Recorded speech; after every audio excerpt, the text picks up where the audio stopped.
तुम कब आ सकते हो को इंग्लिश में क्या कहते हैं और ऐसे ही कुछ और सेंटेंसेस को इंग्लिश में कैसे बोला जाता है ये आज की इस वीडियो में सीख लेते हैं। तुम कब आ सकते हो को इंग्लिश में आप कह सकते हैं when can you come, when can you कम।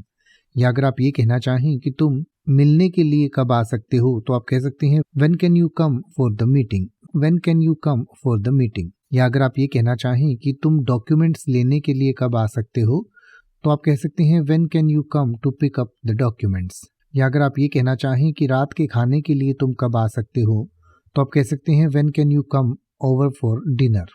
या अगर आप ये कहना चाहें कि प्रोजेक्ट पर या परियोजना पर चर्चा करने के लिए तुम कब आ सकते हो तो आप कह सकते हैं when can you come to discuss the project.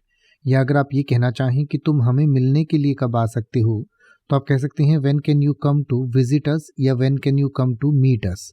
या अगर आप ये कहना चाहें कि मुद्दे को हल करने के लिए तुम कब आ सकते हो तो आप कह सकते हैं when can you come to resolve the issue, when can you come to resolve the issue.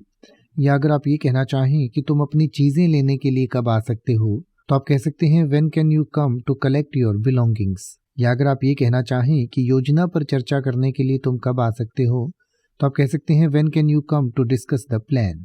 या अगर आप ये कहना चाहें कि समझौते को अंतिम रूप देने के लिए तुम कब आ सकते हो तो आप कह सकते हैं when can you come to finalize the deal. अब आप ऐसे ही किसी भी वर्ड का मतलब हिंदी और इंग्लिश में YouTube पर सर्च कर सकते हैं। आपको मेरी वीडियो मिल जाएगी जिसमें आप बिना किसी फालतू बकवास के सीधा उस वर्ड का मतलब समझ पाएंगे।